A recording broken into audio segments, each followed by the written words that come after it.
explanations. We'll have to wait and see what the evidence is on it. Kyle, what do these rapid-fire prosecutions of first Comey, now James, tell you? I mean, look, even if there was some merit to the prosecution, disentangling it from President Trump's essentially explicit order to bring these prosecutions is going to be, you know, to me, it seemed unlikely these cases will ever go to trial, because that's what they'll be fought on in court is were these selective prosecutions. It's very hard to bring a selective prosecution case. Those are very difficult claims to prove. But here you have it laid out there on Truth Social, where the president's saying we need these indictments now, and then he gets them. He picks the prosecutor to bring them, and then he gets the indictments, you know, within 3 weeks. So there's so many shoes to drop on selective prosecution issues before this case can ever go to trial, and separating what President Trump said from the actual potential merit of any of these cases is going to be very challenging for prosecutors. Duncan, the charges are bank fraud and making false statements to a financial institution. What must the government prove?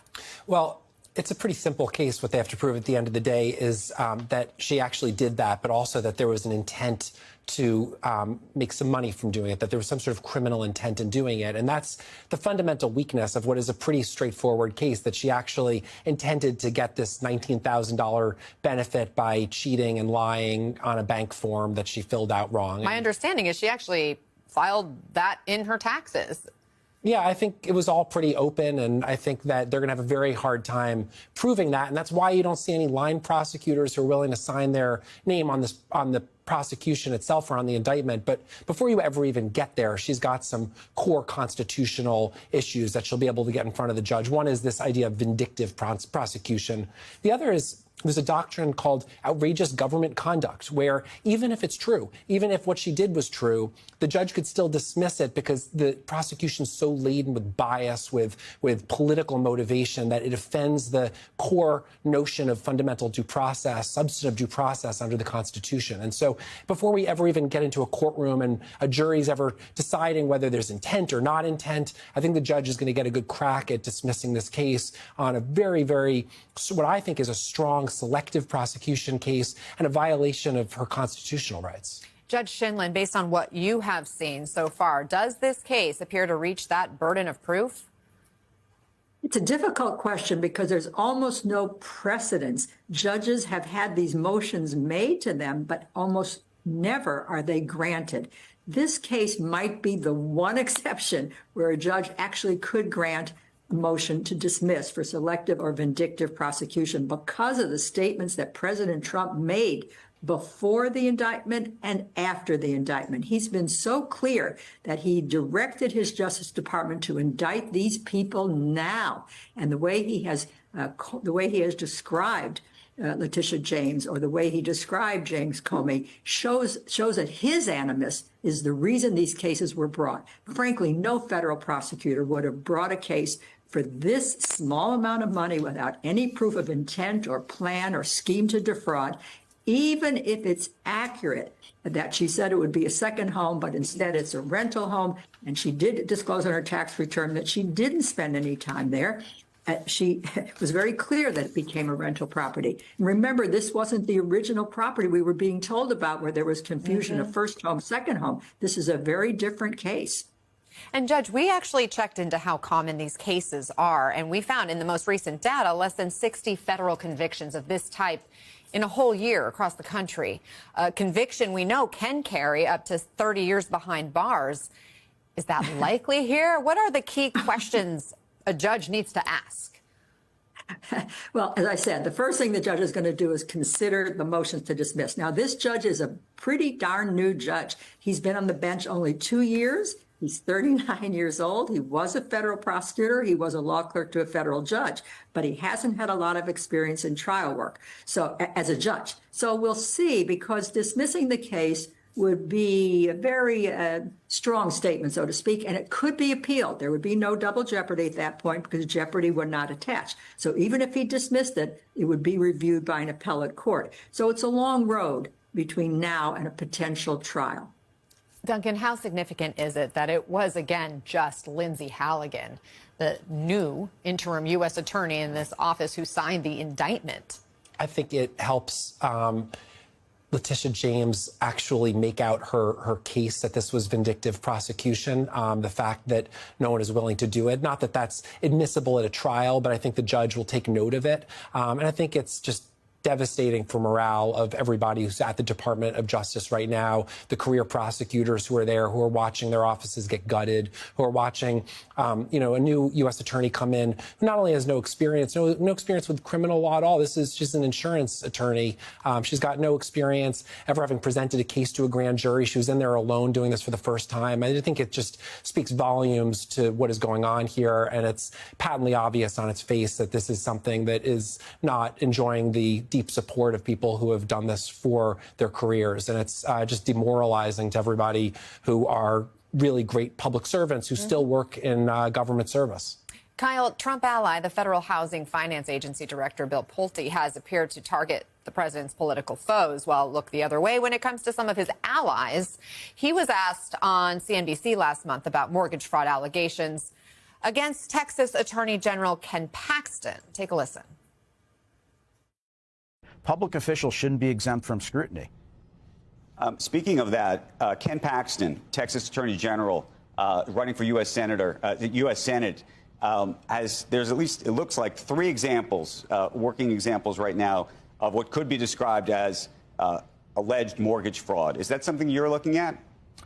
As I said, unless it's something that's either been made public by lawyers like Norm Eisen or in criminal referrals, I'm not going to comment on any specific situation. If things are made public, then or if we decide to make them public, then I will talk about it. But I'm not going to engage in any specific individuals. If you made this public? That's false. So that conversation happened, Kyle, after Lisa Cook was targeted by the Trump administration when the president tried to force her out of her role as the Fed governor, as one of the board of governors, over these allegations of mortgage fraud. It's the same allegation of mortgage fraud facing the Adam Schiff investigation in a different district. The same thing now with Letitia James. Have we seen any Trump allies face similar scrutiny? I mean, at least, again, in the public statements, we haven't, and that's tailor-made. You can just plug that right into the selective prosecution filing for Letitia James or James Comey, essentially. But Continue our breaking news coverage. The indictment of New York Attorney General Letitia James on bank fraud charges comes after she has spent years publicly and legally tangling with President Trump. James' defenders say these new charges are obviously retaliation for those high-profile cases. Now, her critics say she's the one who made things political, campaigning in 2018 specifically about how she would target Trump. And she said this in a video posted on the day after she was elected. We're going to definitely sue him. We're going to be a real pain in the ass. He's going to know my name personally. Joining us now is political anchor at Spectrum News, New York One, the host of Inside City Hall, Errol Lewis, and associate professor of political science at Fordham University, Christina Greer. So, Errol, you talked to James back in April when the DOJ first said it was reviewing allegations against her. I want to play a clip of that. Let me just say to all New Yorkers and to all Americans, the allegations are baseless. The allegations are nothing more than a revenge tour. Okay, we heard her there, but we're having some issues with the tape, Errol. My question is, how did she strike you? Did she seem concerned or resigned to these charges? Well, she was certainly concerned. There's no such thing as an investigation that has your name on it that is frivolous. No matter how flimsy the evidence may be. And so you have to take it very seriously. She did and does take all of this very seriously because it's going to be an expensive proposition to get herself out of it. The substance of it, though, many reporters had looked at it because there are pro-Trump activists who have been shopping this material around for months and months. And many of us looked at it and we delved into it and we just didn't find very much there. That some of what was alleged did not seem to match up with the facts. And the reality is that if you want to take down someone like a Letitia James, you better have some pretty serious evidence. And thus far, it hasn't really emerged. Let's play the clip now. I think we have the full tape. Let me just say to all New Yorkers and to all Americans, the allegations are baseless. The allegations are nothing more than a revenge tour. So she was already saying essentially what we heard in her post-indictment response just last night. That was, again, a few months ago. Errol, you have some new reporting on how a lot of New York's top officials are now rallying around her, right? Yes, for the Jewish holiday last night, I happened to be at a number of the celebrations where a lot of state officials, including the governor, were present. And it was the talk of the town because this was just a few hours after the indictment had been made public. And they were already making videos in support. They were already thinking about plans for a rally that I believe is going to be held later today. People are in the Democratic base, the Democratic elected politically active base, are furious about all of this for what it does say about the president's ability to name a person and then pressure people, some of whom resigned rather than carry out these orders, to launch a prosecution against Letitia James. Christina, James sees this as retribution for especially that civil fraud case she brought against Trump, where she eventually was able to get a... American politics has once again turned into a high-stakes courtroom drama, and this time, it's New York Attorney General Letitia James at the center of the storm. Yes, the very same Letitia James who spent years taking on Donald Trump in court now, she's the one facing bank fraud charges. But here's the thing. This doesn't look like justice. It looks like revenge. The sequence of events has raised more eyebrows than evidence. Trump publicly posted on Truth Social, "We need these indictments now." And, as if on cue, within just 3 weeks, Letitia James was indicted. Legal experts are calling it a textbook case of selective prosecution, where the justice system seems to target someone for political reasons rather than legal merit. The charges themselves sound almost trivial, that James allegedly lied on a bank form to gain a $19,000 benefit. But here's the kicker. She actually disclosed that same information on her tax returns. So the case isn't really about fraud, it's about intent, and proving that intent will be extremely difficult. Even former judges and prosecutors are skeptical. They say this case could be one of the rare moments when a judge might actually dismiss it due to political bias, something that almost never happens in U.S. courts. The new U.S. attorney handling the case has no prior criminal law experience, which only adds to the perception that this is politically motivated. Meanwhile, Democrats across New York are rallying around Letitia James, calling the charges a revenge tour orchestrated by Trump himself.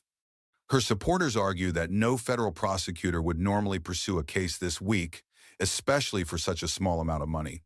At its core, this isn't just a legal battle, it's a fight over the soul of the justice system. When politics starts dictating prosecutions, the line between law and power begins to fade, and that's where democracy starts to tremble.